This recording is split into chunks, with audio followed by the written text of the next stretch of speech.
इस मंदिर को शक्तिपीठ भी कहते हैं क्योंकि यहाँ शिव और शक्ति एक साथ विराजमान है। मान्यता है कि यहाँ आने से शिव और शक्ति दोनों का आशीर्वाद मिलता है। इस मंदिर को हृदय पीठ भी कहा जाता है क्योंकि माना जाता है कि यहाँ माता सती का हृदय गिरा था। बाबा धाम का महत्व भगवान शिव के 12 ज्योतिर्लिंगों में से एक है। हर साल सावन में कांवड़ यात्रा के लिए लाखों भक्त यहाँ आते हैं, जहाँ वे सुल्तानगंज से पवित्र गंगा जल लेकर आते हैं। अन्य मान्यता है कि वैद्यनाथ धाम की स्थापना स्वयं भगवान विष्णु ने की थी और मंदिर का निर्माण भगवान विश्वकर्मा ने किया था।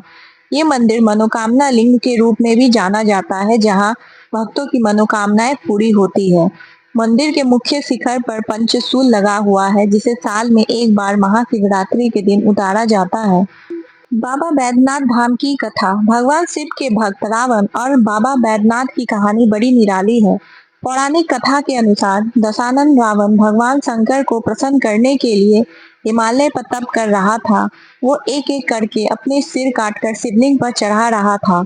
9वां सिर चढ़ाने के बाद जब रावण 10वां सिर काटने वाला था तो भोलेनाथ ने प्रसन्न होकर उसे दर्शन दिए और उससे वर मांगने को कहा। तब रावण ने कामना लिंग को ही लंका ले जाने का वरदान मांग लिया।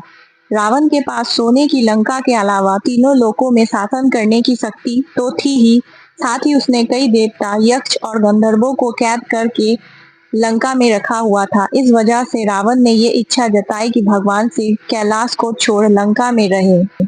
महादेव ने उसकी इस मनोकामना को पूरा तो किया, पर साथ ही एक शर्त भी रखी। उन्होंने कहा कि अगर तुमने शिवलिंग को रास्ते में कहीं भी रखा तो मैं फिर वहीं रह जाऊंगा और नहीं उठूंगा। रावण ने शर्त मान ली।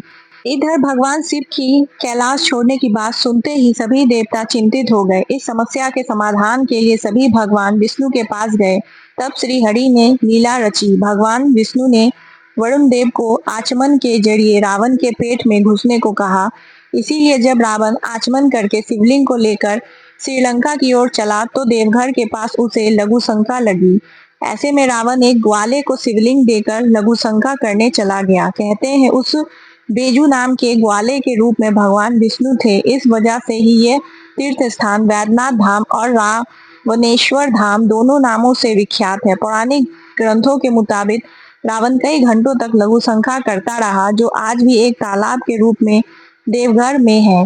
इधर बैजू ने शिवलिंग धरती पर रखकर स्थापित कर दिया। जब रावण लौट कर आया तो लाख कोशिश के बाद भी शिवलिंग को उठा नहीं पाया। तब उसे भी भगवान की यह लीला समझ में आ गई और वो क्रोधित शिवलिंग पर अपना अंगूठा गड़ाकर चला गया। उसके बाद ब्रह्मा, विष्णु आदि देवताओं ने आकर उस शिवलिंग की पूजा की। शिव जी का दर्शन होते ही सभी देवी देवताओं ने शिवलिंग की उस स्थान पर स्थापना कर दी और शिव स्तुति करके वापस स्वर्ग चले गए। तभी से महादेव कामना लिंग के रूप में देवघर में विराजमान है।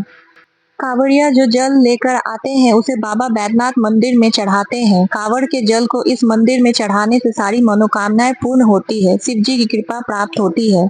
बाबा बैद्यनाथ को सुल्तानगंज का गंगा जल चढ़ाने के पीछे पौराणिक कथाएं हैं। कहा जाता है कि भगवान श्री राम ने सबसे पहले सुल्तानगंज से गंगा जल भरकर देवघर बाबा की यात्रा की थी। उसके बाद से ही इस परंपरा की शुरुआत हुई थी। वैद्यनाथ शिवलिंग छोटा क्यों है? जब रावण हताश होकर अपने हाथ से लिंग को अंदर ढकेल दिया था तब उसका एक हिस्सा टूट गया था। चूंकि भगवान शिव ने रावण के 9 सिर वापस कर दिए थे, इसीलिए उन्हें वैद्यनाथ सर्वोच्च चिकित्सक के रूप में महिमा दी गई। तब से लिंग की पूजा वैद्यनाथ ज्योतिर्लिंग के रूप में की जाती है।